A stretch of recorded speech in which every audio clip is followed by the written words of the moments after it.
How do we start it though? Just like that, hey? Hey, Darryl. Yeah. Hey, Jeremy, how you doing? I'm doing well, Darryl. Good to see you again. You're here. I don't know if anybody noticed, or if you haven't watched our first episode yet, you can go back and see it. But when we were done Yeah. recording, Darryl had mentioned that it kind of looked like I might have looked like a kind of Disney character there with the way I had my discs set up. So in honor of that, I've come prepared with There my you go. R2D2 ears That's, that I al- picked up. that's almost perfect. Those discs, It act- they look like they're just sitting on the shelf right now. well, I'm not going to wear this the whole episode. I just thought you might get a kick out of that. Okay. Now, I know I threw this on you. We didn't discuss this. So put on your Yeah. thinking cap here and shoot some Yeah. holes in my idea. The bit of a pause there was me taking a second to try and think the pros and the cons. And all you can I, think of is how wonderful the idea is, right? yeah, we'll end the episode there. Yeah, no. Or should I say, could it be partly my catchphrase? That I like your idea, but you're wrong. Ouch. I So don't know. I don't necessarily love the idea. I'm not going to say I hate it. I'm just Okay. trying to think why I don't like it. Hey, everybody. Welcome to Chain Out, the disc golf podcast for Canada. Nope, I'm not doing that one. I got lost. I could feel you were like searching for words. I'm like, I went way beyond the simple thing. Yeah. So we'll do it again. 5 seconds. It'll just be simpler. I think what it is I don't know what Episode 3? it's episode 3, but do I want to call it the Chain Out or Welcome to Chain Out podcast? Episode 3, I think. Chain Out Podcast. Yeah, okay. Because that's how we've got it labeled. So Yeah.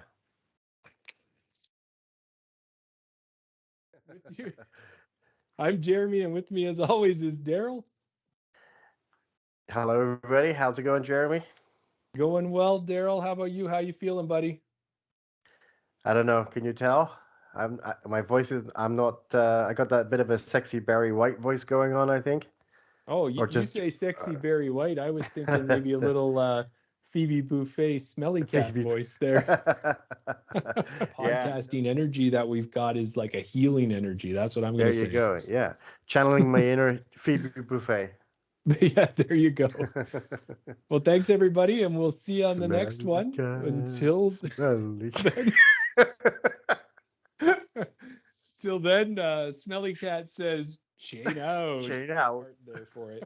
But for me, I think what the difference is that if I have an errant shot at Nor'Wester, I'm going to hit a car. A car is pretty strong. It's going to, my disc is going to bounce off it. If I have an errant shot at the hills, and I know where you're going.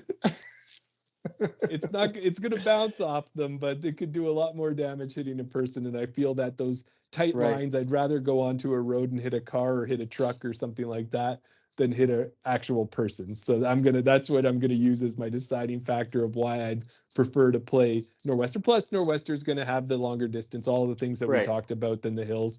But one of those things is I'd rather hit a car than hit a person.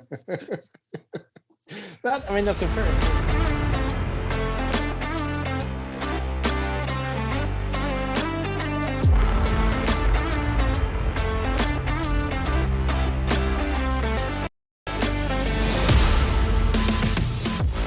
Hey everyone, welcome to Chain Out Podcast. I'm Jeremy, and with me as always is your favorite co-host, Darryl. Favorite co-host? Why, thank you, Darryl and Jeremy. I'm so happy to be on Chain Out Podcast with you and glad that you were able to invite me. I'm really excited to tell you a lot about I'm not the guest that you were expecting to have on the show tonight? How did you know? That's the thing. So I had a huge mix, a whole bunch of different brands, but then I hold a Comet, and then I hold a Buzz, and then I hold a Wasp, or I hold whatever. Name your EMAC Truth or whatever. Yeah. They all feel a little bit differently. In your head, it's not the same disc, even if it's virtually the same disc. If you hold an EMAC Truth and a Buzz SS or whatever you consider to be the same as that, it's not gonna in your head it's not going to be the same disc. So Yeah, Right. that's such an interesting way to look at it, Jeremy. I've never thought about that. I mean, I know I've spoken. Obviously, Tim said that at one point he had 7 Nate Sexton Firebirds sit in his bag, and they kind of explain it. Yeah, obviously, the more beat in the disc gets, the more unstable it gets. So that's why they have that. But until Brendan just said it, then like not necessarily having the disc because it beats in, but just having it because it feels the same. You've got the same disc in your hand, you're throwing it, and it's that's kind of just has hit me there for a second. So it feels like I've just leveled up in my disc golf knowledge now. That's the reason for having multiple discs of the same, because of the feel. Yeah, like I'm not trying to get you to stop buying discs. I just want you to buy more of the exact same disc. Yeah, If it's wrong, you just have to buy more of a different disc.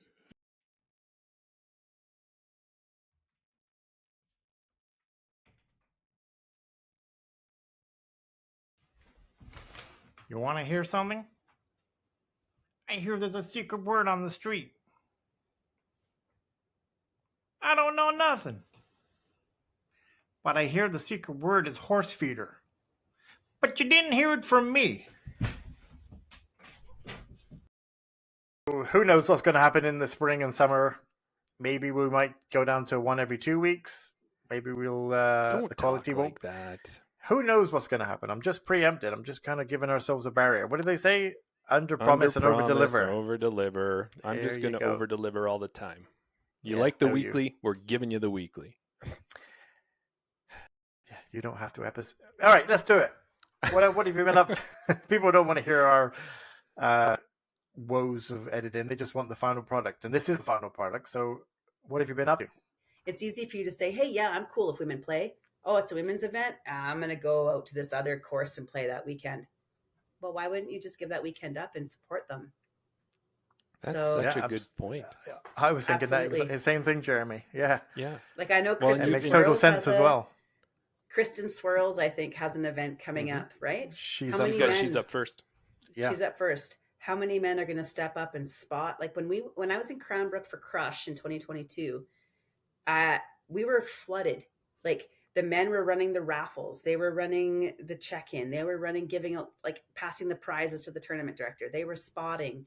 It was insane. Like we had so many men out there doing so many great things for the sport. It was just awesome to see the support. I had Crush here. We had guys coming out. We had families coming out. The moms were playing and the sons and husbands were helping. And I think it's really important. It's very easy to say, I'm okay with women playing. It's a little harder to give up your time to support women playing. And that's what speaks volumes. That's the true show of how much you really want them there. Does that, I guess. Oh, yeah. No, I'm not calling anybody out in particular. I'm just saying from personal experience and noticing the necessity of needing men, especially, to walk the walk, just don't talk the talk.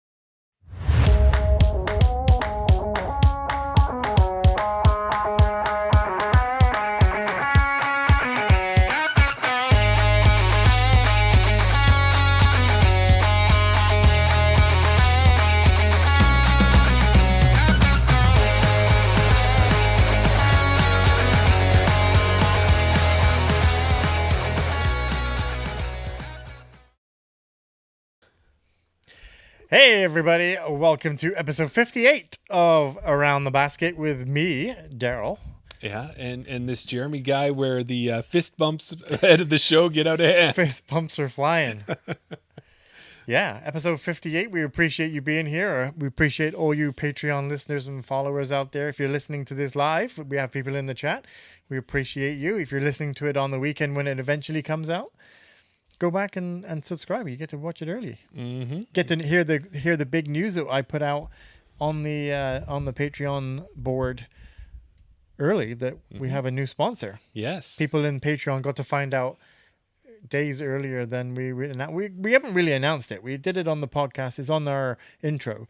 I'm gonna try and make once I get a bit of a better graphic from Jason. Okay. Then I'm gonna put out a proper post, and maybe we'll have some apparel to wear or something like that at that point. But we're excited. That's Disc Republic that we're talking about. Yeah. And then, of course, BR Disc Golf as well. Like, how lucky are we to get 2 sponsors this year? Hey?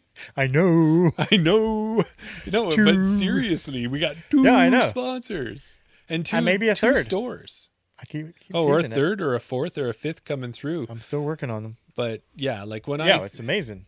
It's interesting because, of course, we know, and we've been friends with Brendan, and we've worked with him for the last couple of years, so we know how great he is at helping the Alberta community, and he wants to do all things Alberta adjacent, because I think he's helped into BC and into Saskatchewan as well.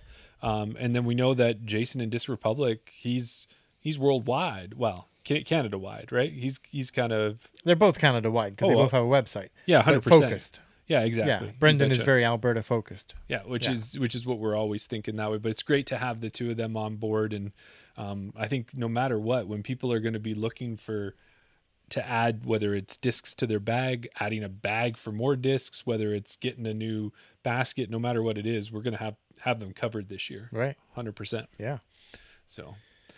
so that's pretty cool. And who do we got in the chat? We got Sam's in the chat, and Dylan's in the chat, and Sonia's in the chat too. Yeah. So fantastic. Welcome back. How did you guys like the conversation there with Luc Richard that we just had on Chain Out Podcast? Yeah. That was a good episode. Episode 113. Maritime special. It is good. And Luc, he's got, like, really, when you think about it, I know we covered it and we tried to hype it up as best we could, but like there's just so much going on out east. And I don't know if everybody would have really realized that, and how much growth has happened in the Maritimes. Obviously Hillcrest and Nationals, having Simon and Ella and everybody who's come up, Eagle, all the people that I want to mention that way. Right. But just how it keeps growing. I got a question for you. Sure. And this will test you like to do your research. Okay. You like to find out all about islands. So I don't know a lot of geography from the East Coast. Okay. When you say Luc knows about everything, he knows everything that's going on, is it because Newfoundland and Labrador, New Brunswick, Nova Scotia, PEI, they're all, are they close? As opposed to like when you look at Alberta, Saskatchewan, BC, we're bigger provinces and we're spread out more and we're bigger. So is it just because are the islands all closer together? Are they smaller? Well, they're not all islands either, right? So New Brunswick and Nova Scotia, they're part of the mainland, right, for the most part. And what you've got is where Dieppe, Moncton is almost kind of on that border between New Brunswick and Nova Scotia. And then up the center of that border, then you got PEI. The island is right there. So that little group is good, but it's like you can't count them out and make it sound like they're that small, because what happens with Nova Scotia is then you got Cape Breton and it goes up and it does this big outcropping. So it's quite a ways to go up there. And then also too is, if you think of it, the reason they say Newfoundland and Labrador is you got the island, you got the rock, you got Newfoundland, and then kind of on the top corner of Quebec is Labrador. So that's why sometimes they'll separate them, sometimes they won't, because it's almost like its own area. So as you get going, now I don't know how much disc golf's happening in Labrador, but the rock is its own thing. Newfoundland is a bit out there. So what would I say to your question? I would say yes, there is some of that. Are they the fact that they're relatively close, but then surprisingly far if you're trying to get to the edge of an area? Right. But what I mean is, well, yeah, you answered my question, but in another way of putting it, like, are they smaller provinces than, say, Alberta and Saskatchewan? Yeah. So they're smaller and they're closer? Yes. Yeah, I would say so. But think about this. This is the way I would put it for you. Think about Saskatchewan. Right. And think about, as he's humming 9, think about Saskatchewan and think about Alberta. For the most part, Alberta is Grand Prairie, Fort McMurray down to Calgary. You've got this area. Yeah. And Saskatchewan's even tighter that way. You've got Saskatoon down to Regina. But then there's so much Saskatchewan above that, nobody's really there. Yeah. So I think if you looked at the East Coast, there are people in those areas. There's more pockets of people. So although they're smaller, they are spread out across their whole surface area. Where for us, we're it's more tightly contained together. So even though we have a big province, there's 12 people in the northeast corner of Alberta or something like that. Yeah. Sam says, I went to Google Maps to check out. He went to Google Maps to check out that traffic circle that you were talking about. It's really huge. It really is huge. That's what I was saying. I did take, this is what I did, Sam, is I took my tape measure and I measured the Google Maps little thing. This is how deep my research goes. Right. The legend? Yeah. Yeah. And I looked at it and it said this was 50 meters and that was about 3/4 of an inch. That's how maps work. Yeah. So I was like, every 1.5 inches is 100 meters. You know, when you look at an atlas and it's all in squares. Well, it's been a long time since my AMA triptych, right? But yeah, so it was like about 5.5 inches across. Yeah. So that was where I got my 300. Yeah. Yeah. So it was about almost 400 meters. Yeah. So if you could throw across there, yeah, we'd be doing pretty good in tournaments. If you could throw from one side to the other. Put a hole on the traffic circle. That's it. Yeah. So no, but it was. I should be. Can you pull stuff up, or are we in when we're on here? Yeah. Okay. Well, yeah. Look it up. Just look up Moncton and pull this up for the rest of the crew, and I'll keep chatting while we do it. But it does look like a cool area. Yeah. So then just click the map, zoom. Well, you know what you're doing. Thank you. Zoom right. You can even see it right now without even. Right here. That is it. Like, look at this thing. And then I turned it into the satellite view instead of map view. Yeah. And then that's where you can really see what's going on here. But Darryl's going to bring that up for us. You can make Google what? I can how do you make Google measure distance? Yeah, when you're looking on here? Like okay, show me this. Yeah, I was today years old. I know how to do it on my phone. Okay. Give me a second here. Where's maps? There we go. Maps. There we go. There is I think although that river's not looking too good right now.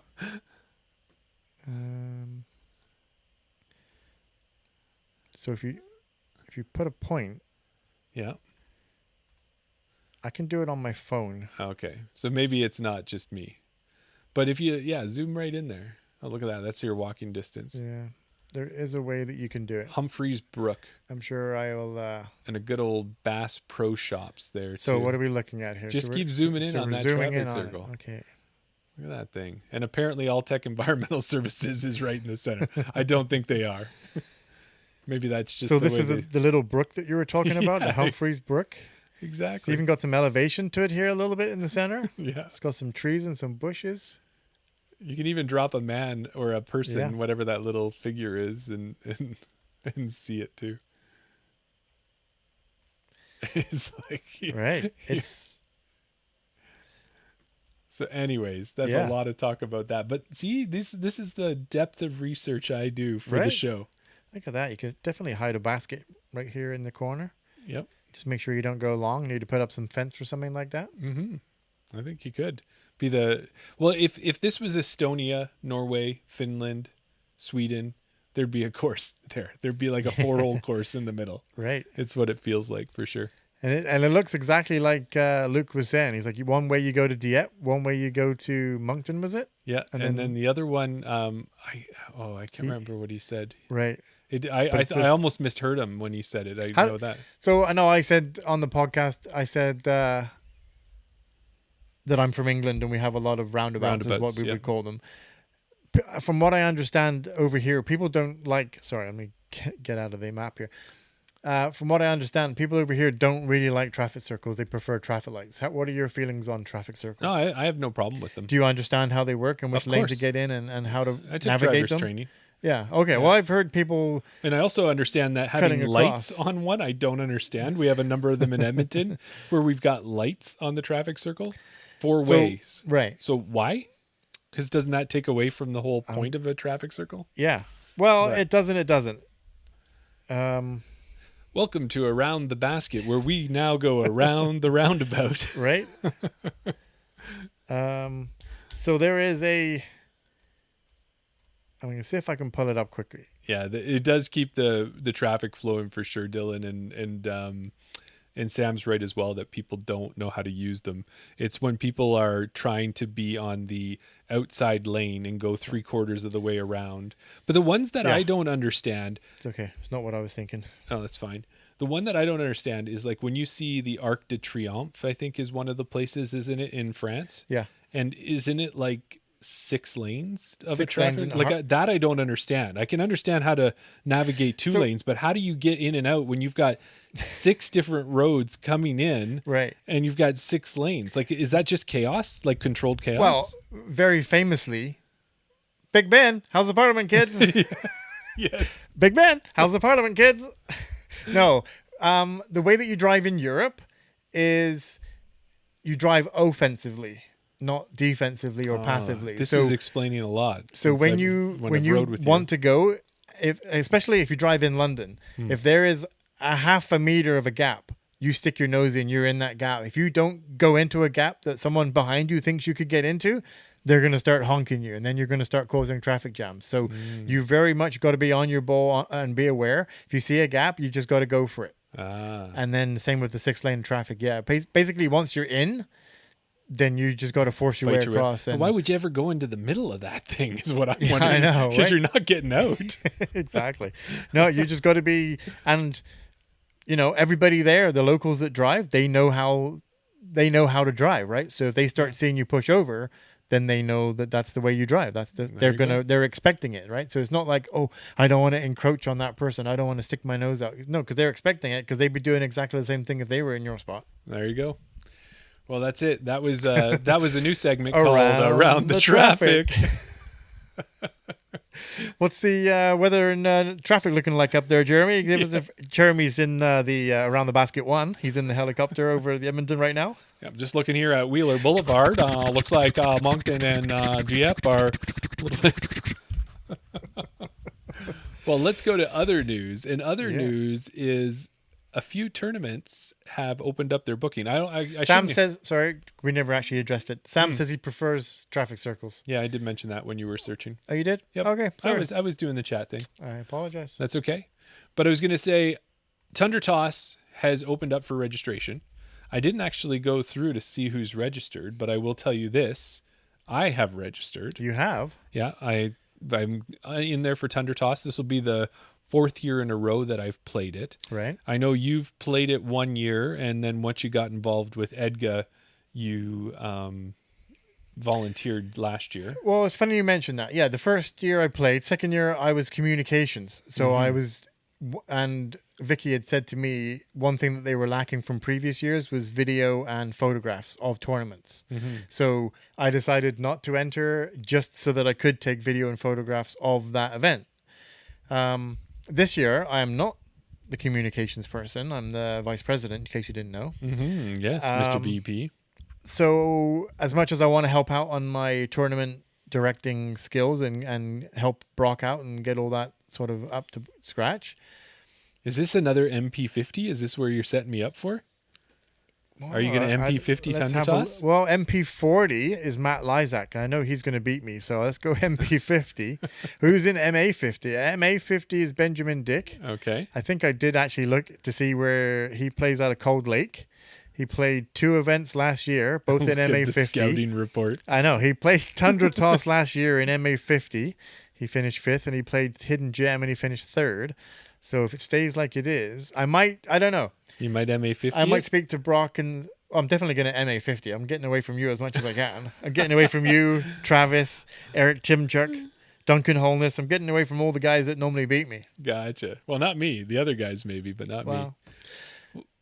Speaking about Tundra, though, I want to go back to the chat and we'll get back to the tournaments. Sure. But Dylan put in there that Ontario is going to be the coldest place on Earth on Friday. Wow. And I'm supposed to actually go down to Memphis, Tennessee again for, on Monday.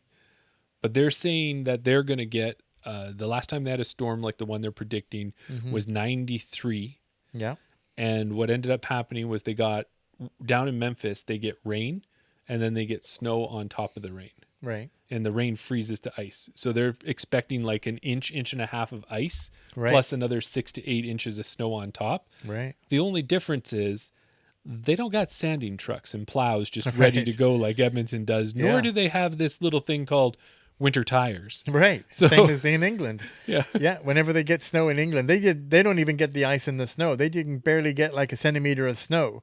And the whole country comes to a standstill because they have summer tires. Yeah. They don't even have all season. Oh, wow. Yeah. Yeah. So that's where I'm at right now is I'm still set to go down next week. Right. But I don't want to get to Denver, which is where you stop on the way, and then land at the airport and have no way to get anywhere because nobody's driving. Right.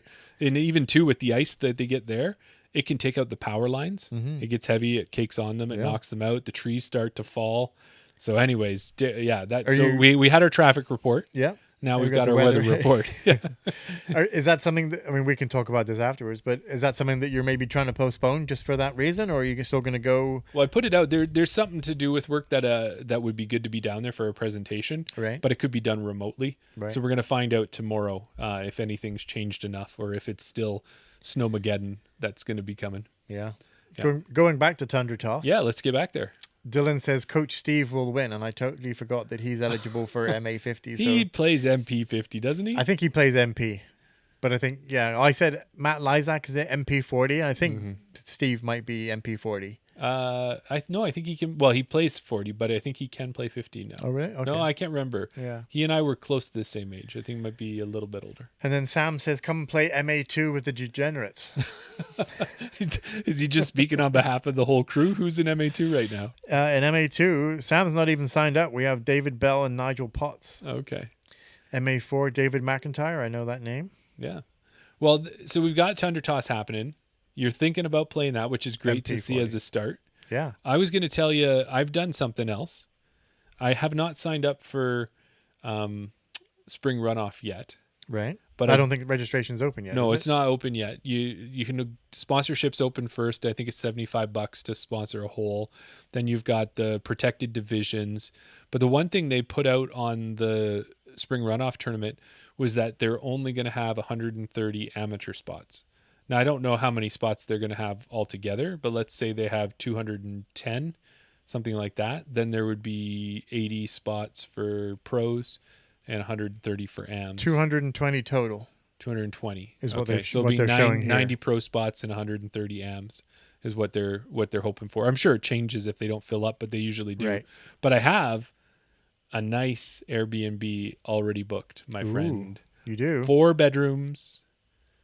5-minute walk from Nicholas Sharon, and MA40 once again is playing Nick Sharon twice and Aperture once. Oh, from Nick Sharon this time, because last time we went down, we were close to Aperture. Right, we were 5-minute walk, but it wasn't a 5-minute walk because you had to go down, around, across through the traffic lights, across the down and round. But you've had a look at it; it's pretty close. It's good. Looking good. Yeah. Oh, and it's confirmed that is the. That's the spot. Well, the thing is, because again, if I go down, if I play. See, now this is the thing, what div you pick. Because we did say, because we looked at it, MA50 was going to be across the water. No, was it? I think it was MP40, MP50. All the MPs were across the water. Okay, on hole 10. Yeah. Well, I'll have a look and see what MA50 is like. I plan to play that division a bit more. So to the peeps out there, that's 2 of the tournaments on our schedule is Tundra Toss and Spring Runoff. Are you planning to head out to that one? I know that Sam's been down to Lethbridge a number of times. I know that Dylan, it can be a little bit tough there when he's heading out, whether he's got the time and the ability to get out to all the tournaments, but I'm wondering what they're thinking about there. Buy a dragon and suck it up. That's a fair point. That's it. Yeah. Either that or you just take the extra stroke and walk do the walk of shame. That's what I would do. I would do the walk of shame. I wouldn't even attempt it. Yeah. What would you do? What would the 2 of you do if you had to play a hole where it was a water carry that you would have to throw your best shot ever, that you can throw 1 out of every 30 times maybe? I mean, depending on the wind, do you reckon we could get across that? We could. But the wind it might was in the be right also direction. Even if we got across though, we might be in the brush or in the weeds or something. We're not really going to be in a good landing spot. So would you, if you had a throw like that where you got to clear water off the tee, the chances of you clearing the water are possible, but limited. Yeah. Would you, and the drop zone is actually a little bit further ahead. Right. So would you just shoot 3 from the drop zone and keep your disc, or would you make the attempt because, no one likes a coward? I think it is a par 5, isn't it? It is. No, 4. I think it's a big long 4. Maybe it's 5 for them. Yeah, okay, there's a 4 from the short tees. So what would you say? Sam says I'd try and throw it. Did it in Belize. Didn't lose my disc. Oh, okay. But yeah, in Belize too, wouldn't you have to retrieve it from the Crocs? Easily replaced disc. Oh, okay. So you just put a disc down to one that you're like, maybe it's still a good disc, a disc you like, but it's not a last run of it or something. Right. You're not It's playing not it, your throwing go-to. a discontinued. Right. Or my Karen Martell mantra. No, just get a standard run-of-the-mill mantra if that's what I wanted to throw. Well, we'll see. Yeah, I guess you have to see. I thought you liked playing with me. Is this this is new news? I thought you were always just joking, but you're really going to run away? No, I'm just going for a different scenery, just to play with different people. All right, all right. Spread the news. We've given out all the stickers But to the you've played with MA40s. Wally before. I've played with Wally before? I thought so. Yeah. Yeah. So why you got to go play with him again? Well, what else do you guys have on the plan for this year? Because I'll tell you, as you're thinking about it, we want to see in the chat what else are you thinking of playing? Like my guarantees. Do you want me to go first? Well, I was just going to say, I know you said it. Dylan doesn't get a chance to play out and go to too many tournaments that far away. Yeah. But I know Sam does go, and he plays a lot of different tournaments. He went down to the States to play because he qualified for the NADGT. He's gone down and played the Red Tail or the Red. That was Alberta Provincials Cold Garden Tour Championships. Yeah. Alberta Provincials, Right. Yeah. Be interested to see. Yeah, go on then. Go ahead. Tell me where you want to play. So Tundra Toss? Yeah. That's a for sure. Yeah. Well, I'm signed up. Yeah.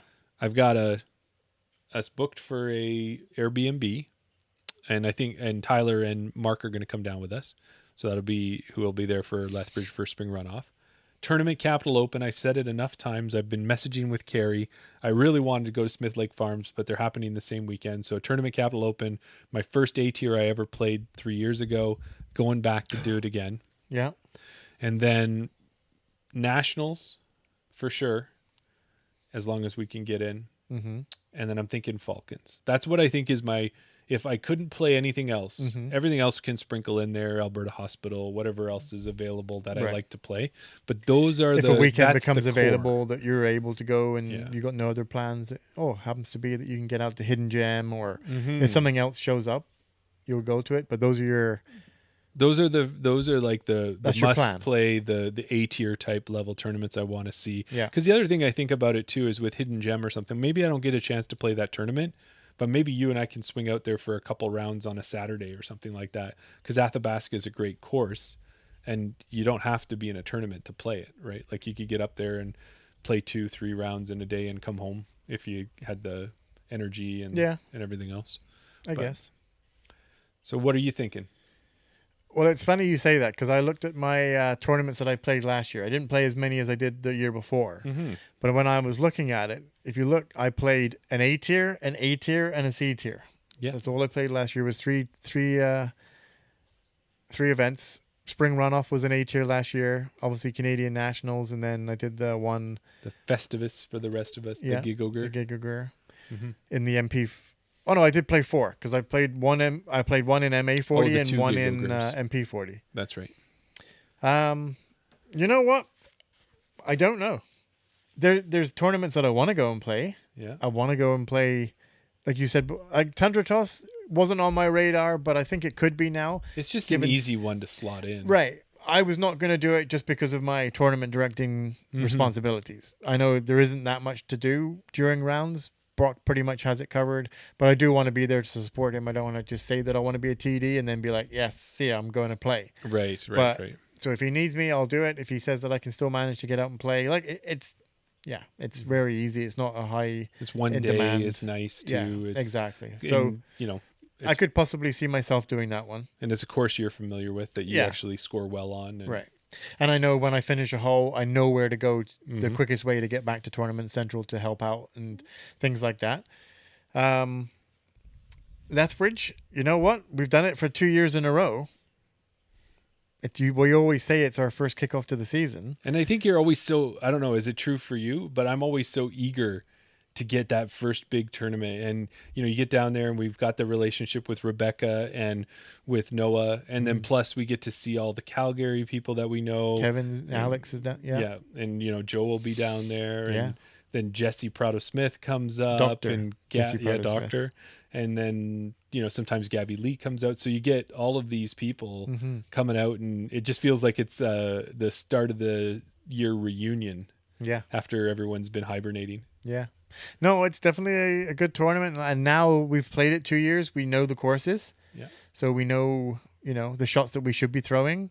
It's okay to play a course the first time and you're like, okay, I think I remember this from the practice round. I think I don't want to go too far, so I'll kind of lay out. And then you realize that you're still 80 feet short or whatever, right? Or you try and go for it and you end up going too long, or there was a hazard there you didn't know, and those sort of things. So now that we know the courses, at least we have a bit better. I don't know if you want to go back down, because I don't know if you're better top what happened last year. That should be the motivation to go back down, is true hitting lead card in that tournament. I think the nice thing about it is that Nicholas Sharon, and I still think this is a good review of it. It's like a longer rundle, a longer, bigger rundle.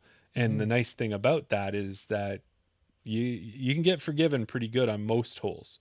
Because they're so long, it's about, can you get it out there? Can you throw your next shot? Can you throw your next shot? It's really your approach game and your putting game, because your first shot, it can spray a little bit and you can still be okay. Yeah, I was just thinking, I mean, there is some major OB lines, like with the fences and the houses and all that on certain holes. Island. But really, they don't come into play. No. The island, obviously, that's one with the major OB. But for the most part, there's not that much OB. No. Maybe the one that goes around the lake.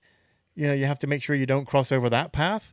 But for the most part, you're playing into trees. You're playing out into the open. So there's not too much OB. So like you said, you're easily a little bit more forgiving on the first shot. Yeah. And the second, getting your up shots. You get your approach, you get your putt, and then that's probably what helped me there. I saw that Sam said, hey, Rebecca puts on a great tournament. And I think another thing I want to mention about that is they also, with that great tournament, they do a great silent auction. And I learned my lesson last year. So the silent auction has a ton of good stuff, discs and great starting points. So you really feel like you're part of the bidding. But what you have to do, which I learned last year, was you got to be there at the last minute, because you get, Wally is a very much an experienced person, there's a lot of people who will be there right at the last minute and they got their hand writing just to get that last bid. So you've been sitting all weekend thinking you got it, and someone scoops you at the last minute. So if you really want one of those great prizes, you got to be there. And the other thing that you don't want to do as well is don't go the other way. Don't think, well, I'm going to bid a little bit higher on this one because I know someone will outbid me. And then you end up walking away with a mayhem that you're never going to throw. And what other disc was it? Oh, I got my resistor that I still throw all the time. You got the resistor. I know you got the mayhem. 2 discs for about $75, I think it was. So, and then it's also part of the NADGT this year as well. So good. Yes. If you're into that, if you want to qualify for that, I don't know. For me, I'd like to play it. My situation. I don't know if I'm going to commit to do it in it right at the moment. But if you want to, there's a spot for you at the moment. You're going to have a cutoff. I know. But absolutely. you've got a spot. That's fair. Yeah. But we got to go back a little bit too. I know I want to keep hearing more about what you want to play. Yeah. But did Dylan not drop a bomb in the comments? I know. That's what when I looked at it, I kind of took a sharp intake of breath. Dylan saying he's not sure if he'll register his PDGA this year. Really? So now, Dylan, is that because you don't think you'd play enough events so that you would just pay the extra fee to play the event? Or are you telling us you're not going to be in tournaments this year? You've got inquiring minds want to know. Well, I'm sure he's probably going to play River City Cup. What about the other thing is, could you do the doubles? Because it would be awesome if Dylan and Steve played the double, the USDGC doubles, because that would be an awesome trip for the two of them to go do. And I think they'd really have a chance of winning the spot. But I think that if Dylan's not going to be playing in enough tournaments, then he's not, even if he won USDGC doubles, he wouldn't make the trip to go and do that. I think that would be a trip that most of us, would you not, like if you and I, this is like so unattainable for the two of us, but if you and I did the doubles and we won that lead spot, we'd have to go, just even because it's at the same week that the USDGC and the Throw Pink happens. Well, this was when I was talking to Matt Dwyer about it. So the Edmonton Tag Team Championships is not sanctioned, so you don't need to be a member. But wouldn't you have to be a member to go down and play? If you wanted to play, you may need to be a member to play the actual. So maybe you just have to register before you go down. Yeah, or just pay the event. Like you say, the buy-in sort of thing. Yeah. But I think you'd have to go to that. Like Scott Brimacombe and who went down the other time? Was it Matt Dwyer? Scott and Matt. Yeah, and everything that Matt had said was amazing. They won the division and then got down there, and then they got slapped back to reality. But they're playing Winthrop, right? So we've heard that before. Best in Canada versus best in world is a big jump. It's a big jump. Yeah. Steve is MP also, but if you're playing doubles though, then you would be. Doubles isn't sanctioned. And then Dylan says he took cash 1 year. Steve is MP also. So, okay. Interesting. So back to the tournaments. What else do you got on your Well, you your mentioned radar? about you're going to TCO. Yes. I have signed up for Smith Lake. Ooh, it's going to be divide and conquer. If that's what you want to say, yeah. Yeah. So, yeah, I'm going back to Smith Lake. I had so much fun out there last year, learning from the best. Mm-hmm. I now straddle putt because of Nate Sexton. And beat me regularly, so well, that's I still hold to this day that Nate whispered in your ear and you've never been the same since. Must be what it is. Maybe watching Bruno throw in that shot. Yes. Ooh. Maybe we should this is where we drop secret information. No, we could. I just want to ask the chat. Did anybody watch the Champs versus Chumps by Central Coast disc golf of the that happened out at Smith Lake Farm? I believe it was Champs versus Chumps 17 with Sophia Donica and Thomas Gilbert. If you did, you may have seen a bit of a chubby overweight guy on hole 8 throw an understable turn because you didn't realize that it trip on the tee pad. Trip on the tee pad. Should have stopped, but I didn't. Yeah, at sea level, your discs are way more understable, Jeremy. They certainly are. Yeah, and when you throw Annie to begin with. Exactly. I throw Annie through a turn, -3. It just went to the right and never came back. Yeah. But Nate said, "Oh, he's got the distance, but not the accuracy," I think is what he said. Something like that. But that was not the highlight. That was your highlight, but not the highlight. It was the highlight was Bruno. It was a little bit later. I think it was hole 12 or 13. Well, you wouldn't know. Have you watched it yet? Yes. I can't believe you still haven't watched it. I know. I get halfway through everything. But yeah, go ahead and watch it. And Sam said he watched it. Sam, what did you think of the throw by Bruno on hole 13? And like Nate, when he was commentating on it, he even said he's like that was like one of the greatest shots by a chump that he's ever seen. Wow. Yeah, it's so amazing. I want to bring it up just so you can hear it and watch it, but that would be copyright, I think. Well, we'll tell you this, Dylan and Sam and everyone else listening. Here's your sneak preview for upcoming episodes. Is we're planned out for at least a few weeks now. Some of the episodes are still kind of penciled in, but one of the ones that is a darker pencil is we're going to do Smith Lake Farms. Should we say why? Sure. Yeah. Go ahead. No, you go ahead. I'm just asking you if you wanted to mention it. Oh, yeah. So we're going to be doing actually a lot of coverage again this year for Smith Lake Farms. We're a media partner with them. We're super excited to be supporting them and working together with Clea again in the farm. They did so much last year for the sport, and it was fun to work and talk with the pros and chat with her as well. So this year, one of the episodes we're going to do as part of that promotion is we're going to have some of the people who were at the event last year. It's not just... go ahead. Yeah, we're going to have Graybeard's going to come on, tell us about his experience. Obviously, Darryl can tell us again about how he enjoyed it. Listener of the show, Sonia, is going to jump on. And then we've also got Bruno coming on himself, and he's like, I think 10 years old, 11 years old, something like that. Mm-hmm. And so he's going to come on and tell us about it. Apparently what we heard from his dad, Tony, is that Bruno's been loving and riding the wave of this fame that he's got right now. We're not just promoting it. We are the media sponsor. That's what I said, yeah. Did you say the media sponsor? I did, yeah. Okay. See, if you listen to me once in a while. I was listening. I just totally didn't hear you say it. I said the media partner. What did you say? Media partner.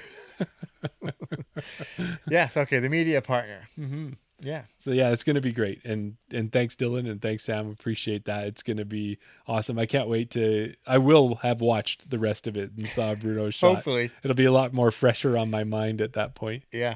But that's one of the episodes. It's such an amazing shot when you listen to it go in and you hear there's someone shout, and that's when you realize that's Nate Sexton because obviously he's got the mic, right? Yeah. And it's wow, like it's so sick. So we have that going on. We're gonna talk to. And I will say, and it's the same as the holy shot.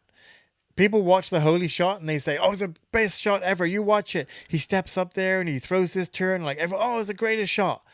And I say, it is the greatest shot. But what you need to do is go back and watch the whole round to see because you back and forth. See the build up to get to that point, and then you realize that okay, James has got to throw it in to get to that point where Paul's yeah, I know, I've got this in the bag. There's only James is one here. Sliver of a chance left. Exactly. And then he goes and does it, and then he ties it up, and then it goes to the playoff. And then at that point, James knows he's got it because you see what he did previously on that hole. But just the whole build up to get to that point. Same with the champs versus chumps. Yeah, you see the way that the champs have been playing, and the way the chumps are playing, and the back and forth swing. And then it gets to that point, and then it's just like, oh my God, they're so back in it. Yeah. Yeah. Well, and that's great. So we're going to have lots of coverage about it. We're going to look to talk to the pros again. We might even be able to get, it sounds like we could get Ian Anderson on we're going to possibly this year too. Yeah. So that'll be good news for everybody. He's not doing the Pro Tour anymore. So there you go. Yeah. So now let me get it back to you because I just took it all away because it was exciting to share that news with everyone. Right. But you're going to be going back again this year. I am going back again. Well, I'm booked to go back as of right now. I've got my I'm there. I've all booked your it. Bags are packed. Yeah, and you're ready to go. Going back. See, I had so much, going back the first time. I said before about the experience about when we had when we had Chance on after it, saying that there was never a point where we were just standing around thinking, all right, well, we've got nothing to do now till 3. Like, what do we do? Mm-hmm. Like every moment was, okay, we've got the clinic. Okay, finish the clinic. Go do this. Okay, you guys are all done. Okay, lunch is ready. Come over. So you go over and get lunch. Okay, guys, as soon as you finish lunch, head back over to the field. And then it was always being told where to go. Not so much like directed. Yeah, but like you knew there was the next thing. There was never a time where you were just standing around waiting. Disc golf summer camp. Yeah, it was so good. And then we go out and play, come back in, head back to Alders Beach where the cabins are. And there was a mini course there too, was there? Sorry? Or something? Yeah, the mini course. I've got some photos I should show you. It's kind of funny because we were playing the mini discs and there's a shot where Thomas threw his mini disc and it ended up landing on one of the cabins. So I've got some photos of him climbing up, running around on the roof and then jumping off the roof back on the ground again. But yeah, the 18-hole mini course around the beach site. You're right on the beach, so one of the holes actually goes down to the beach. Okay. But they got these little mini baskets. The sea is right there. There's barbecue. There's a fire pit. And you don't need a PDGA membership to do all this. You don't need a PDGA member to do it. Yeah, and you get not one-on-one, but you get forehand, backhand, X-step, everything, up shots, any questions you want to ask by Thomas Gilbert, Sophia Donica, Chad Stantz was even there as well. He made an appearance. And of course Nate Sexton as well. That's right. And Nate Sexton, if you're lucky too, can help you realize that you don't know anything about your discs. Yeah. Yeah. Exactly. You think your disc's understable? Yeah. You ask him about flight numbers and we've talked about that before. Yeah. He grabbed my dart. All right, so you're going to do that. Yeah. And then what do you think? Anything else on your list for the rest of the year? Nationals, I mean, it's got to be a go-to, right? Mm-hmm. I think it is in Alberta, like 4.5 hours away. We went all the way to Ontario to do it. Although I don't know if we mentioned it or not, but we were asked to do the opening ceremonies. Oh, yeah, I think we might have mentioned we mentioned it once or twice. And then I drove 7 hours the year before. Oh, I thought you were going to say I drove 7 hours the wrong way. That would have been a better joke. But no, I drove 7 hours the year before to Clearwater, so I could drive. Mark and I drove 7-8 hours there. Yeah, and then you and I flew and took a whole evening to fly and drove out to Nationals. Yeah. So now we've got it in Alberta. We can make it 4.5 hours. 2 amazing courses. Three. Well, there's 3 up there. 3, but we're going to be playing 2 of them. Mm-hmm. Yeah. And we got to be. I think I've been telling you this. I really feel like we got to be great hosts to all the people coming from out of province and really help support them and make sure if they come out, they have a good time. Mm-hmm. I want to ask the chat, are you guys going to Nationals? And then I just read Sam's comment there that he said going out to Smith Lake Farm was worth it just to duff a tee shot. To be famous for the guy who duffs the tee shot. For the guy who threw one shot the whole round. Well, I think you need to go back too, because the guy who's going to be back this year is going to be half the man who was there last year. Right. So, I think there's something about that too. The other good thing as well is the promo that Smith Lake and Central Coast put out to say that it's back again and showing shots of the previous year. I'm in that quite a bit. Are you? Yeah. You haven't seen that? No. Yeah. You see me throwing discs when we're practicing. The guy came up to me and he's like, "Can I film you?" And I'm like, "Sure." So he goes and lays down right in front of me. And I'm out in the field, and you see me throw over his head. And then when Nate and Thomas are practicing, you see me standing up there with everybody else, and you see me turning my head as I'm watching the disc fly. I gotta watch that. I'm in there a few times. Look at you. But yeah, I want to know if you guys are going to nationals. It's in Alberta. It's nationals tournament. You can't not go to nationals, can you? Especially, I mean, you can if it's in Ontario. If it's in New Brunswick, but if it's in Alberta and you live in Alberta and it's only 4 hours away, 4 hours you said by car? 4.5. 4.5. Yep. And then apparently Jeremy's going to verbo an eight bedroom house. So well, it wasn't even an 8-bedroom house. It was an 8-bed house. I looked at it had like a king size and a queen size in a monster room. So I started to get a little nervous about what kind of house this really was. Right. I think it was, but I do think what it was is I think it was camp rooms is what it was for. So if you needed corporate housing for camp people, then that's what it was. Yeah, it looked like it was good, but I don't know. Could be for anything. The beds were on wheels. I don't know what that was all about. So Sam's planning on it.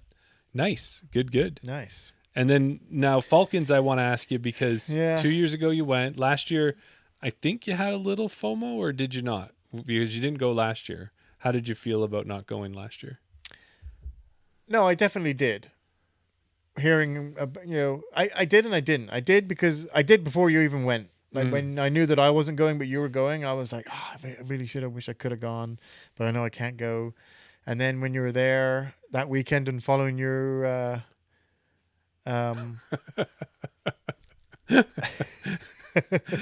right, Dylan, then I'm not renting that place. What do they call them? I think it was like Utah Kings or something like that is what they are. Utah Kings? That's a basketball team. No. There's like a California King, and then there's like a Utah King, I think. Or it's like there's one that is another state. It's like a Montana King or something. Essentially wall to wall. Right. Bed. Right. Yeah. So anyways, back to the fear of missing out. When you were there, Sam said it's a California King, but he thinks there's another one. Look it up. You know what? Actually, I know what it is now, Sam. Look it up. It's Alaskan King. Okay. Yeah. Got a link. I'll send it to you, Dylan. Yeah. Yeah. So then when you were there, and you had the lightning delay, and you were like, "Oh, we're waiting and waiting." I was like, "Well, maybe that would kind of frustrate me a bit with the bad weather." And I'd be like, "Maybe I'm glad I didn't go then." But then after the fact, I'm like, "You said you had a great time, and even with the lightning delay, it just made the whole experience." And we know what the experience is like there. And then watching Nick Culver and Adrian Redick go to a playoff, and how Adrian could have been young kid winning an A tier in an MPO division, and then having Nick winning his first A tier. Yeah. Right. It was, and then being there to support Gabby when she needed it. Well, and Gabby turning around, all I did, Gabby and I just had a conversation, but she's just so kind about everything that way. And then she went out and won that one. And, Joe coming back after spraining her ankle or breaking her ankle the year before. Exactly. It just felt like it was almost like there were so many storylines going on in Falcons. But so this year I'd love to go back again. It's just so hard to get into. I know the other thing that's happening with Falcons now is even the sponsorship ones is nobody has a problem buying a hole to get in. So it makes it tough. It was already tough to get in. It's even tough to get in as a sponsor. Right. Yeah. So are you sponsoring this year? Is Chain not going to sponsor it to guarantee? If I want to go, I would always do that because it's a win-win. It gets me in. And it's always great to have C Chain Out's logo on the course. Yeah, we have the logo from last year over there. Yeah. I just looked up the Alaskan King. Mm-hmm. It's got 5 pillows going across the headboard. What does it say for size? It's square. It's 9 feet by 9 feet. I told you, right? Like, that's huge. Because if you think about it, there are, in my first house that Jen and I had bought, it was an old 3-bedroom bi-level. Mm-hmm. You had a master bedroom. You had a front bedroom. But then you had a... almost like we used it as the nursery room because it was smaller. And I want to tell you, it was like 9 by 10. Mm-hmm. So that you would have 1 foot to walk along the side. Well, it says it's a 9 foot by 9 foot. It requires a very large bedroom of at least 16 by 16 feet and custom bedding. Did you put it up? Why don't you put it up on the screen? Really? There's your Alaskan King. Oh, see, I said Utah, Wyoming King. Alaskan King and Wyoming King beds, also known as family beds. Yeah. That's family in quotes. Yeah. Air quotes. So there you go. There you go. That's a Alaskan King bed. All right. Well, Dylan, no matter what, one thing I know for you is whether you have a PDGA membership or not, you and I will run into each other on the course. Sam and I always try to get out for a round if we don't run into each other. As soon as the weather gets good, Sam, I want to get out to Dog Rump again. And I've still got a disc from you that I picked up last year that I need to hand over. So that'd be good. And Dylan and I get to play at League as well. So yeah. I don't know. I mean, I'd like, obviously, same as anybody. If I could afford it and have the time off and had no worries, I'd play every event I could get to. Yeah. Especially the ones that we know that we can get to. I'm not talking like going to out of town or anything like that, or like far away, but like we know Falcons Flight is within our, Aspen Meadows is within our drivable distance, Lethbridge, Nationals. If my wife would not have a problem with it, I would want to do what Rick Lychuk. No, it wasn't Rick. It was Robbie. Robbie Lychuk and Wally did. Yeah. And they played a tournament every weekend from the start of the season to the end in Western Canada. How about doing what Tobin Isaac did? Oh my gosh. Try and take down the 52, was it? 50 or 52? It must have been 52. And someone, I think, took it from him this past year. Really? I want to say I didn't hear anything about that. Mm-hmm. It's kind of strange. But same as Darryl. Yeah. Oh, yeah, that he would want to play as many as he could if everything was working. Mm-hmm. Mm. But it takes money, it takes time, and it takes, what would be... it's almost envious sometimes is when you do have a partner who loves disc golf as much as you do. Right. Like you see some of those couples out there who are playing. Amber and Kyle. Yeah, for example, that way. And even Joe and Cam likes to, whether he's playing or not, he likes to be there. So Gabby and Sylvain. Yep. So we're just going to keep naming couples. Yeah, we could. Fish tanks don't take kindly to change in routine. That's true. And they also aren't that portable as well, depending on how big that fish tank is. Mm-hmm. But, all right. What do we think? Is it time? I think we should do a quick distal. We could do a quick distal. Are you guys in? Let's do a quick distal. It is Sam's time to give us a guess on a disc first. So, Sam, I don't know if you want to go with your old staple usual. If you want to go with maybe we can't use West Side. We always talk about West Side. But, a camper van. Yeah, when I see some of those vans that are decked out, like the transits that have the bed in them and the kitchen, even just doing that for a summer or a year, that would be one where you could do that with your partner and travel around. And then they could, even if all they did was enjoy the nature, enough of the disc golf courses are in such great places that you could go around and tour around and just see Western Canada. There's so many cool things, and you could even get the passport for the largest things, like the Pierogi on the Fork in Glendon, or and just check those off your list. Yeah, the Pasanka in Vegreville. Yeah, baseball bat in Edmonton. Yeah, got any more? I think they took the baseball bat down, didn't they? I just saw it about 2 weeks ago. Oh, really? I thought they were talking about taking it down. The Blue Ring in Calgary. Yeah. that thing. No, I don't got any more. No. That's almost as big as the Wheeler Boulevard traffic circle. Right? Okay, let's get to distal. Sam says, I always start with an overstable approach. I like how they set up the game. Yep, that's what would work. So he's got the zone. Yeah. Okay, well, Dylan, you're gonna have the second. Be up next. You're gonna have the second guess, but Sam is already in there with the zone. Are we just going straight zone or zone GT or zone OS, Sam? Discal zone. No. Didn't we used to have that as something? No. Did we? No, I'm thinking about something else. All right. Okay. Oh, you know what I didn't bring up? Sorry, I know we're all over the place tonight, so but that's what this is about. That's why we're around the basket, not in the basket. Right. Is I wonder if Nationals is going to need a DJ battle. A West versus East. Did you I saw you look at me. Because I know as soon as he mentioned DJ, I knew what you were thinking. So I just kind of wanted to cut you off at the pass. I wanted to put it out. Not only can we do opening ceremonies, hey, if you're looking for a DJ. All right, so it's not a Discraft. Nope. It's slower speed than a zone. Yeah. More glide. So I'm thinking we're looking for 2.5. More turn. So -1, but less fade. Oof. So -1, 2. I 2.5, you know -1, I would 2. say a range. Is what's what a I range? would say. A range is a streamline. Yeah, but what's the numbers? I want to say it's a 2.5 negative. -1, -0.5. You want to go range? 1. Well, it's not my guess though. It's Dylan's guess. Okay, Dylan. Yeah, a range. I guess you could you do a Berg? Berg is a -1/1, right? You could do a Berg as well. No, Berg is 0. Oh, streamline's not in it. A Berg is 1101 or 1102, I think it is. So it would fit, right? Oh no, it needs more glide. It needs it needs less. would you go a glitch? Just throw a glitch in there? 17? No, that's 1700, I think, isn't it? Yeah.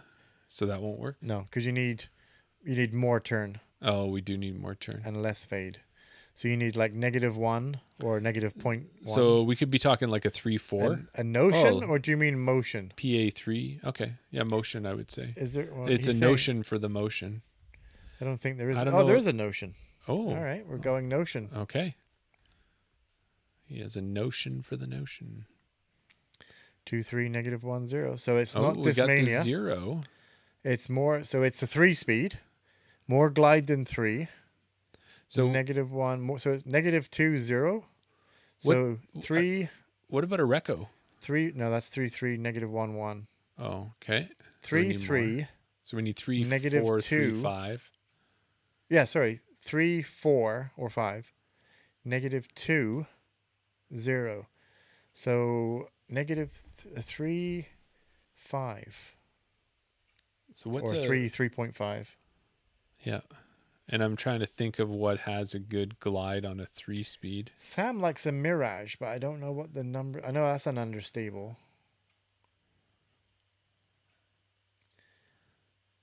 Yeah, but you know what? That was a good guess to be on a 2 because we were when I talked about the range, that was a 2. And then of course I was trying to drop down. Sam said Mirage, and I was thinking Mirage. All right, let's give it a try. Oops. Okay, so it's not Innova. But we got the 4. And it's less speed. So it's a 2 and what? So it's less speed. It says so 2.5. It's -2. No, it's 2.5 speed because it's in between a 2 and a 3. Oh. We got the glide at 4. So it's 2.5, 4, -2 0.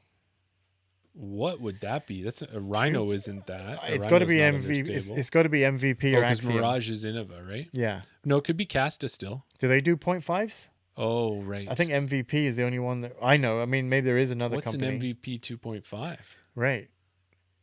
2.5, 4, -2 0. So there's the range. There's the pilot. Could it be the spin? So MVP Axiom. Yeah, they're both in MVP and Axiom. I want to say the spin.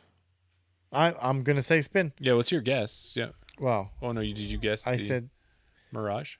I guessed the Mirage, but I'm guessing the spin. Woohoo! There you go. High five. There you go. 2.5, 4, -2 0. Interesting. Well, you have spins that you spin, wrote spin on, right? No, I have Oh, because the other ones didn't say spin on them. You had to write spin on them. What do I putt with? With zeros. No, I have zeros that I wrote spin on. The only 2.5 I know is the ion, and it's not the ion. Nice. Yeah, there you go. Good job. Thank you. Well, you need to wrap it up because I'll just end it right now. I know. You're like, since we're done, that's it. Since we're done, we did distill. See you later. We're going to go out to the traffic circle and we'll see you. When I putt, I don't like an overstable putter. Do you care about numbers when you're putting? Is it just a feel? Because what we've always said, if you're inside circle, the numbers don't matter. What's funny is, how I've been putting with EV7 5s for so long. Yeah. They're supposed to be a little bit stable, but what I'm finding, and Dylan's seen it out in the course with me, is I'm like almost opening my hand up a bit. And because I'm opening my hand up a bit and that putter for my longer putts, and because it isn't stable enough, I'm just sending it right to the basket. Right. So I think I need something that's going to tip back down if I open up a little bit, because I feel sometimes I need to in order to get enough, momentum for me. Inside the circle? No, this is outside circle and such. So I do think I might need to. I know a lot of people. What is a Nomad a little bit overstable? I think a little bit. Yeah, maybe not too much. I know the MV is supposed to be, but the MV doesn't. Maybe I'll try that. I've got some MVs, but just something where it's got a little bit of fade to it for those longer putts. Close up, it doesn't matter. So it does pick whatever you want. It's funny how when you say that you need to go overstable or whatever, so you need to change. So you picked MV, like it's another MVP disc. I have a question for you. Okay. What is your favorite MV Innova mold? If you had to pick an Innova mold, right? What would you pick? If it was for a putter, I guess it would have to be an AVR. I just don't know what AVR would. For anything. Oh, what would be your favorite Innova mold if it could be anything? Oh, I thought you liked the Rhino. Rhino's a good putter. For a short, I always thought of that as an approach disc for me. Yeah, but I'm thinking for me, I like my Wombat. Of course, you know that. I like my Makos. I like my Rolos. I really fan of the mid-range group. So just looking back at the highlights of 2025, if you could pick one favorite Innova mold, which one would it be? Out of my bag that I would want in there all the time would be the Rolo. That would be it. Rolo? The Rolo would be my one. And then if you gave me an honorable mention, it would be a Firebird. Really? I would want the two of those. So I got a really stable and a really understable because they're both good discs. So one thing I find for my MVP Axiom is they do have the Paradox, which would be like the Rolo. Yeah. But because the Paradox is more rounded and the Rolo actually has an edge to it, I like the Rolo better for that reason. And then as you start getting up into the higher speeds, their MVP Axiom doesn't have any. Even when they say they're understable, they don't feel understable to me. Like a Virus is supposed to be like -3.5. Doesn't feel like that to me. So that's because you throw a lot on hyzer. I do. So other discs will fight out of the hyzer. It was funny how when I just said to you then about which disc you like, you said you like the Rolo and the Firebird. So you got the Firebird, which is overstable, and then you've got the Rolo, which when you throw it is stable, which is neutral. Yeah. Or no, it's understable, but it's the way an understable disc should be. What it is it doesn't roll down onto its edge. Right. It hyzer flips and then glides to the right, which is what a -2 should do, not a -4. Exactly. But speaking of guys, Dylan, sorry, I wanted to make sure before we kind of wrap up and then you can go back to comments. Sure. Dylan and Sam, if you didn't see, Chantel Badinsky, now that she's not with Prodigy anymore, she was doing a quick sale on her discs, 50% off. So it does mean you're going to have to throw a Prodigy. Come on. And she's got her stamp on there. She's got the bear stamp on it. She's got all different types of plastics. So everything from the Fractal to the 400 and the other ones. So it's a good way to pick up some discs. I got an order coming my way. I think I got 6 discs coming. And what did you pick up? I got some M4s. I think I put a F7 and F9 maybe in there. F7 and F9? I think so. Yeah. Wow. Maybe a PA3. I don't know. I've got a number of discs in there. I got 6 discs. All it was I was looking. I'm like, oh, that'd be good. That'd be good. I'm like, oh, we could give that away on the podcast. So I asked her to sign her stamped ones. There were some other ones that she had that weren't her stamp, but just were some cool like kind of baby blue teal coloring, right? Which I like. So yeah, cool. I believe she did have some distortion, Sam. So yeah. Okay, now I will shut up. No, it's cool. We were talking about favorite putters. Dylan putts with the P2, which I think Dylan can correct me on this. I think the P2 is the 0. Okay. It's the same mold because obviously Innova used to make Discmania, and I think the P2, I think Dylan has said this before, the P2 is the same mold as the 0. The favorite Innova mold, Sam said he would go with the T-Bird 3. Okay, yeah. I like a T-Bird more than a T-Bird 3 for some reason. Are they that different or no? Like I just glide. don't know Innova that well enough to know. Can you even notice the difference between the two, even though they say there's a difference? So I mean, exactly. I'll give you the numbers. A T-Bird is 7502. Mm-hmm. A T-Bird 3 is 8403. So less glide. Okay. One less glide and a bit more stable. But that sounds like significant numbers. I was thinking it was like one speed number or something like that, or one glide. Yeah. I mean, whether I notice a difference or not, but if it's a little bit windy, I'll pull out my T-Bird 3 because I feel like I want less glide and a bit more stability in wind. Yeah. If it's not, then I'll pull out a T-Bird. But for the most part, I just back T-Birds. Gotcha. Dylan says, the Firefly is a P2. The 0 is a P1X. Okay. I don't think I've ever... I really got to pull out that soft Firefly again. I got to put it in Dylan's hands and see what he thinks. Dylan said that his favorite Innova mold was the Firebird, so it's pretty standard. Everyone loves the Firebird. Dylan said he wasn't allowed to buy, or he told himself, not he wasn't allowed. He told himself he wasn't allowed to buy any more plastic. And I don't know if Dylan was in on it or he was maybe thinking about it. Was Alex had that lot.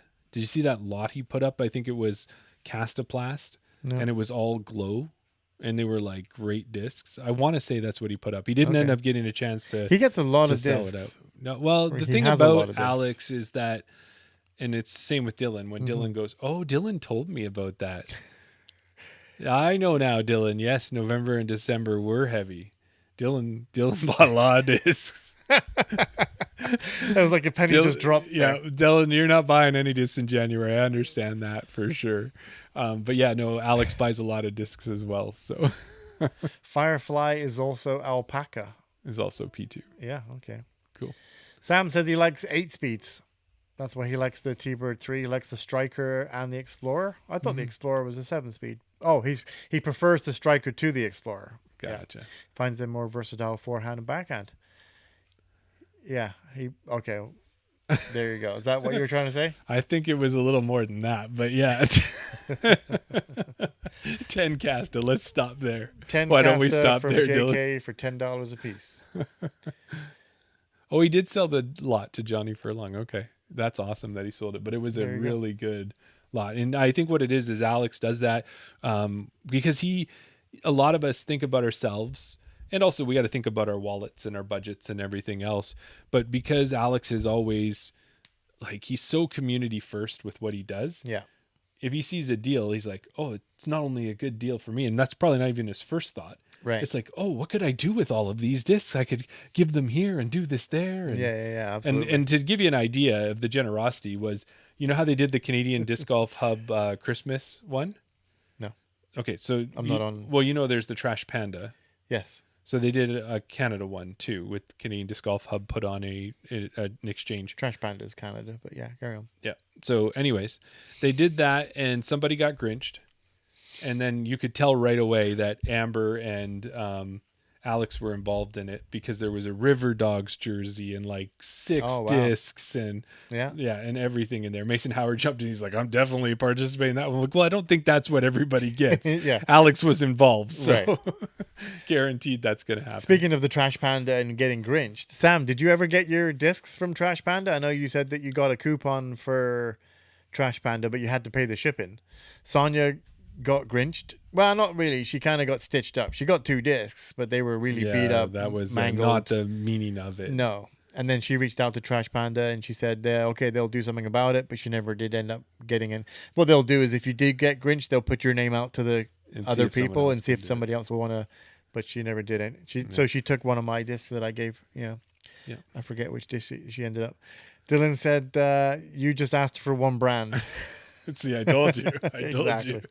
But yeah, lots of good dyes going on because the Casta takes dye really well. And I was thinking, I don't think Casta does take dye really well. Oh, I thought it did. Well, I guess Sam would know. Dylan would know.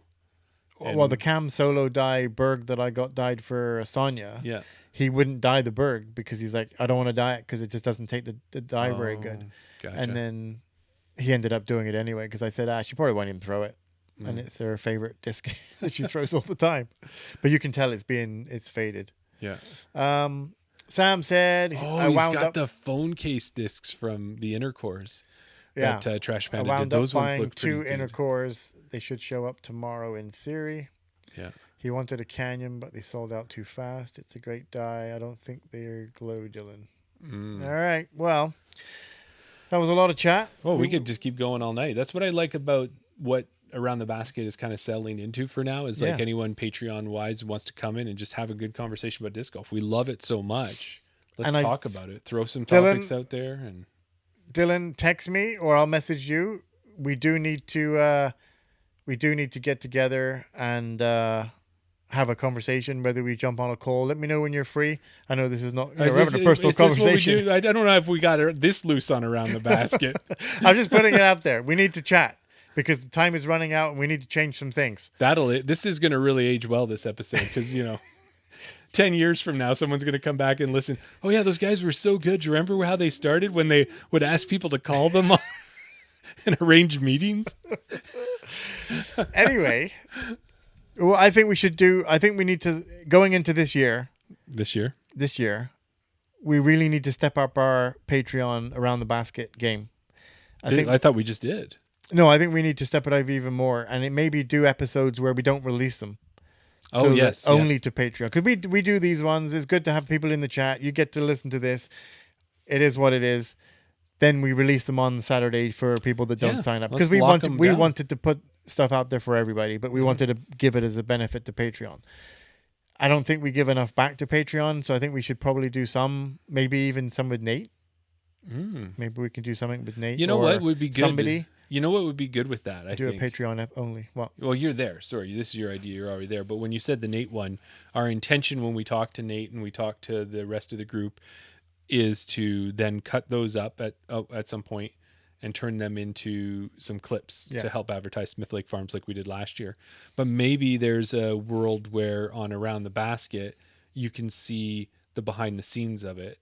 As long as that's fine with them, there's nothing too much to it, because then you can see some of the conversation we have with them, setting it up, how we get to it. And you kind of feel like you're more part of the behind the scenes of what happens in building the podcast, as opposed to just the finished product. What I was thinking, okay, Dylan, I will. What I was thinking of going out to Smith Lake Farm, I was going to try and get out there a day early and try and hook up with Sophia and Thomas. And hey, we got an Alaskan king bed. We're good to go. And try and go out for a practice round with them. That would be great. Maybe record a few holes, or even if it's only a few holes, not a whole practice round, but record a few holes and maybe have that as a Patreon. Do some sort of specials like that. Maybe even arrange. No, that'd be too hard. No, I think, well, really the whole point being is that what we'll do is we'll start to lock down. Patreon was out for the first year. We'll start to lock down some of these episodes, and then people could still join Patreon and check them out, but they're going to have to join Patreon to see them, and we'll get some content that's more Patreon specific. Yes. Kind of like this. This is kind of catered to the chat and who's in there, and that's how it goes. Sounds good. He's always at his desk. Yeah. In the boardroom. So we have around the traffic circle. Yeah. We have around the boardroom, around the Alaskan King. That'd be a big episode to get around that Alaskan King. We're going to need a few more people than the 4 of us in the episode tonight. Oh, but you know what? Chicken butt. When you, one thing I will say, when you go back and watch that, when you finally, I don't know why you stopped and couldn't watch the rest of that Champs versus Chumps. I probably can tonight if we get out of here early and I get home. I can watch it before bed. But I don't see why you got to that point you didn't want to carry on watching. Like, what stopped you? I think you know what I think really happened was I saw you. Right. And I thought, it doesn't get better than this. It doesn't get any better. How could it get any better than this? I've seen it now. I've watched you. So. But yeah. I'll go watch that. But if you do watch it, you'll see him do his epic shot. Yes. If you look up when the camera turns around, you'll see other people that are running. Okay. And then when Bruno runs up to the basket to retrieve his disc, he runs right up to around the basket. He runs right up to. All right, I'm ready. I didn't know where you were. Sorry. Around the basket. That's why you do the outros. I loved it. It was great.